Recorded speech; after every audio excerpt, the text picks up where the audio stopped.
Oh my God. That's an incredible finish. Isn't that wild? Wow. Alec, try that. Yeah. I grew up in a small town in Indiana. My dad had gotten his first engineering job at a local manufacturing plant, and my mom ran a daycare from our house. We had an old picket fence and a great climbing tree. My best friend was a local preacher's daughter. And on special weekends, my dad's lifelong best friend, Uncle Timmy, my godfather, would come to visit. And they would drink Jack and Cokes and make pizza. My parents would let me sip the Jack and Coke to see how I would react. I can still taste it. And to be honest, it was gross. But those are some of the happiest memories of my life. Living in a small town in America, drinking whiskey. My brother and I are searching for something. I'm not entirely sure what it is yet, but I know that it's here, in Whiskeyland. If you're searching for a truth, it's best to start where everything first began. For me, that's my birth state, Indiana. A state made up of small towns with big ideas. I knew that we couldn't come to Indiana without kissing the proverbial ring. We had to have a whiskey with the Godfather, our dad's best friend, Uncle Timmy. Sure. Timmy! Welcome, Joe. How are you? There he Good to is. see ya. The collection started with just this rack here and not as many bottles. As you can see up top here, it's mainly my Buffalo Trace stuff with a few stragglers of like Three Boys, a couple of infinity bottles that I created. One thing for all you geeks, this is my Weller 12-year. Bottle is circa 2016. This was the last year that they made this bottle. They went to this shape bottle. The other thing I wanted to show you collectors is that, you notice these bottles? I drink them. I started off with 2 bottles on each row with a little more space between them. Now it's gotten more compact and 3 deep, and we've got this. I've also retired probably, I have a list, but probably 40, 50 bottles. If there's things that I enjoy, sometimes I go a little overboard. But it's social too. It's having the opportunity to share with people, to maybe educate them or enjoy them enjoying an experience or trying something new.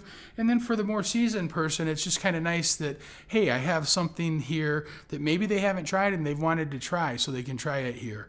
Or they have a bourbon that it's hard for them to find, allocated bourbon, and I have it, so I get to share it with them. I'm happy to share it with them. Our bourbon hunter keeps an open line of communication with a man named Harry at his local honey hole. Hey, tell me about Hard Truth. You told me a little bit about it before, and you got a wide variety and selection of like the Hard Truth stuff. So Hard Truth did the 3 release different cognac casks, some wine casks, sherry cask, and a couple other they did it. And they just recently released the Bottle in Bond series. And have you had the opportunity to try any of those? I mean, are they any good? So the Bottle in Bond series, I sold like in 3 weeks almost 20 cases.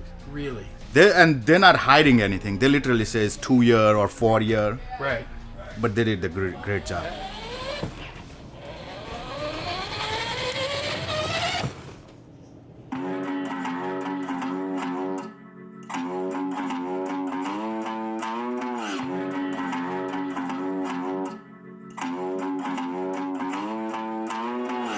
And like a planet to its orbit, we were suddenly being summoned to Hard Truth Distillery. I had a lot of questions, and I wanted to get to the bottom of it. I needed to know the truth. You know, if I watch someone play an incredible jazz piece on the piano, you know, they're not laboring over every single note. They're hearing the whole piece, and it's flowing through them to get out to their fingers, you know. So I'm not calculating every decision or movement it just kind of it just is happening, and then it just flows out, and then obviously it takes a lot of hard work by a lot of people to see that to the end. So I've been obsessing about this for the last 10 years, and this is just kind of how it's come out.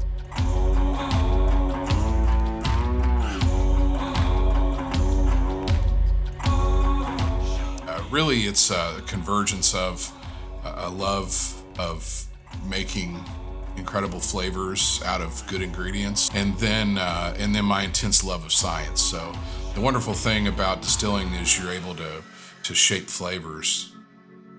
In the case of Hard Truth, shaping flavors has to do with embracing the land they've firmly planted their flag in. Hard Truth's sprawling property is in a small rural area of southern Indiana, in a town called Nashville.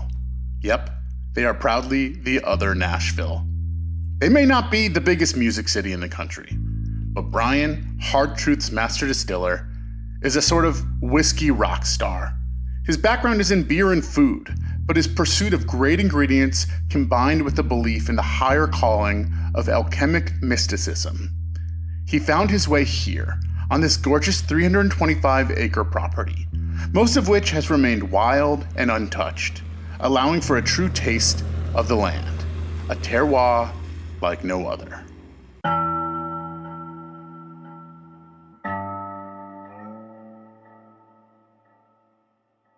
Heritage, lives on through passed down tradition.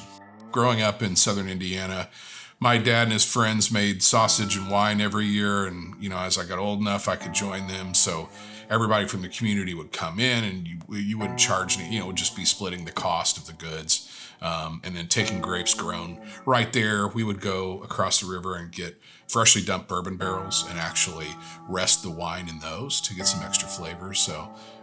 But it was, those rich traditions. I think when you're a kid, you don't see them the same way as you do once you get older, and kind of look back through the lens of time. So I'm an only child, and on my dad's side of the family, I'm the only grandchild.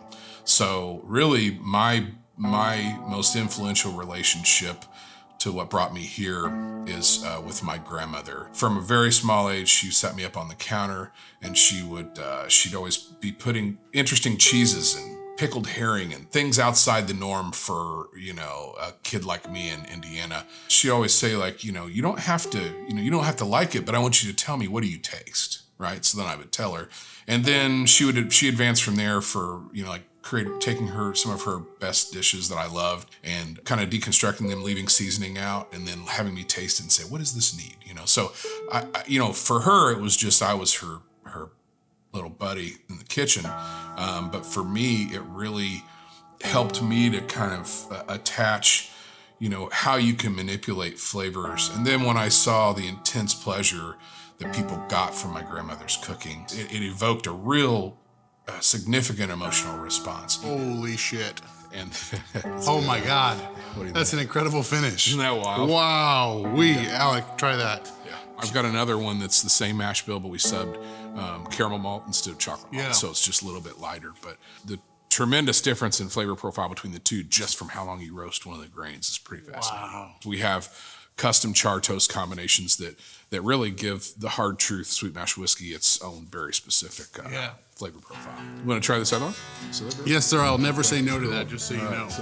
Our spiritual journey to visit a big idea in a small town brought us to this mecca for booze hounds. It would have been easy to chase the Hard Truth, sipping on sweet mash bourbon for a whole other day, a weekend, or even a lifetime. But the Godfather had a surprise for us. Pizza and whiskey with our dad. Just like the good old days. My ideal day in Whiskeyland is sitting with the people that I love and sharing what I have here, or a unique bottle, or them saying, this is my favorite. And I said, well, let's sit here and let's drink that then, Yeah, my dad, having my dad there. If